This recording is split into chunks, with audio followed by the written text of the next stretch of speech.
झारखंड की खूबसूरत पहाड़ों और खेतों से घिरे एक छोटे से गांव का नाम था सरपनपुर। ये गांव भले ही छोटा था, लेकिन यहाँ की मिट्टी में मेहनत की खुशबू थी। लोग सीधे साधे, दिल के सच्चे और आपस में जुड़े हुए थे। गांव के बीचों बीच एक बड़ा चौक था और उसी चौक पर चलता था एकमात्र ढाबा, जो प्रधान रघुनाथ का था। ढाबे पर रघुनाथ का नौकर हरी दाल को हिलाते हुए बोला, प्रधान जी, आपने बड़े सही टाइम पर ढाबा खोला था। पूरे गांव में बस आपकी ही दुकान है, खूब कमाई हो रही है। अरे हरिया, गांव के लोग बाहर का स्वाद चखना चाहते हैं, और जब मेरे अलावा कोई दुकान है ही नहीं तो आएंगे ना मजबूरी में। लेकिन प्रधान जी, दाम बहुत ज्यादा है। ज्यादा? अरे पड़ोस वाले गांव जाने में ही 50 खर्च हो जाते हैं, तो लोग यहीं खाएंगे, चाहे दाम कुछ भी रखो। प्रधान की हंसी पूरे ढाबे में गूंजती है। गांव में दो दोस्त रहते थे, राजू और दीपक। राजू अपने घर में माँ सीता से बोला, माँ, थोड़ा पैसे दे दो, मैं दूसरे गांव जाकर कुछ अच्छा खा आऊंगा। हर बार यही सादा खाना खाकर थक गया हूँ। तभी उसके पिता श्यामलाल अंदर आते हैं। अरे बाहर खाना है, और जब काम करने को बोलो तो बहाना। पहले कुछ कमाओ, फिर बाहर जाओ। देख लेना पिताजी, एक दिन मैं भी कुछ करूंगा। राजू घर से निकलकर बड़े पीपल के पेड़ के नीचे दीपक का इंतजार करता है। दीपक आता है। क्यों रे, इतना टेंशन में क्यों? काम नहीं मिल रहा, घर वालों का दबाव बढ़ रहा है। मेरी भी वही हालत है। चल बाहर के गांव चलते हैं, मसालेदार कुछ खाते हैं। दोनों निकल पड़ते हैं। रास्ते में उन्हें एक भीड़ दिखाई देती है। चलो देखते हैं। भीड़ में पहुंचकर देखते हैं कि हरी चिकन बिरयानी बेच रहा है। कितना दाम है? चिकन रोटी 200 रुपए। दोनों दंग रह जाते हैं। अरे दूसरे गांव में तो 100 में ही मिल जाता है। तभी प्रधान रघुनाथ वहां आता है। तो जाओ ना वहां, लेकिन यात्रा में पैसा लग जाएगा। यहीं खाओ, महंगा है तो क्या। दोनों वहां से निराश होकर निकल जाते हैं।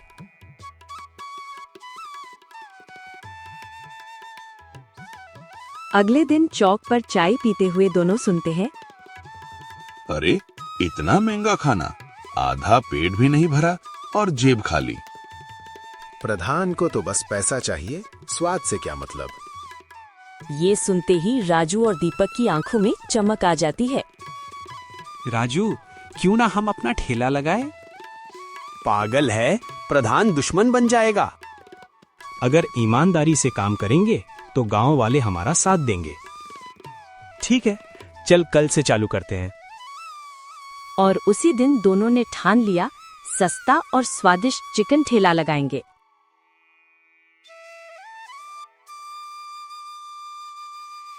कुछ दिनों की मेहनत के बाद दोनों ने चौक पर प्रधान के ढाबे के ठीक सामने ठेला लगा लिया।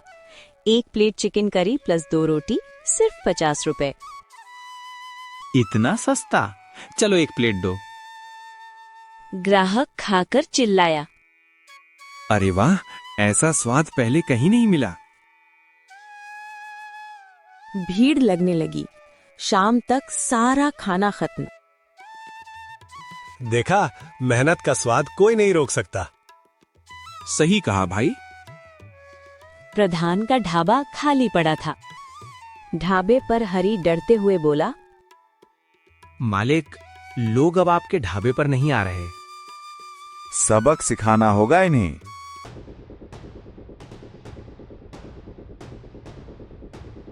रात को प्रधान और हरी चुपके से आए और ठेला जला दिया।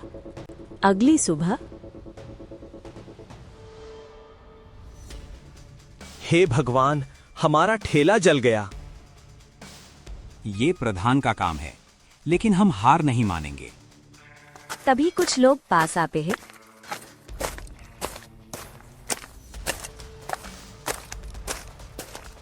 बेटा चिंता मत करो, हम सब हैं ना। गांव के लोग मिलकर किसी ने लकड़ी दी, किसी ने टीन, किसी ने मसाले, किसी ने पैसे, और नया ठेला तैयार हो गया। राजू और दीपक भावुक हो जाते हैं। आप लोगों का ये एहसान हम कभी नहीं भूलेंगे।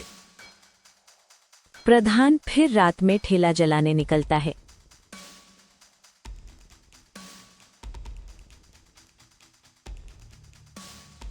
लेकिन इस बार चौकीदार जगन्नाथ देख लेता है। अरे ओ, कौन है? प्रधान जी फिर ठेला जलाने आए थे। इस बार माफ नहीं करेंगे। गांव वाले दौड़ कर आते हैं। प्रधान पकड़ा जाता है। मुझे माफ कर दो, जलन में गलती हो गई। इस बार माफ नहीं करेंगे।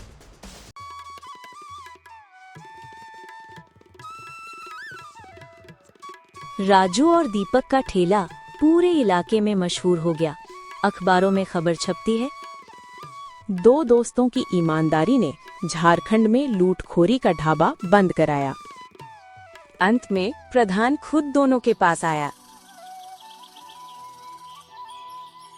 तुम दोनों ने साबित कर दिया कि मेहनत और सच्चाई ही असली ताकत है। मैं चाहता हूं हम सब मिलकर एक बड़ा होटल खोलें। होटल खोलेंगे, लेकिन एक शर्त पर। खाना हमेशा गरीब की जेब के लायक होगा। मंजूर।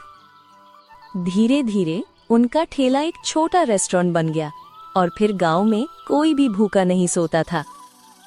अगर हर गांव का प्रधान और गांव वाले एक हो जाएं, तो भूख, लूट और भेदभाव कहीं रह ही नहीं सकता।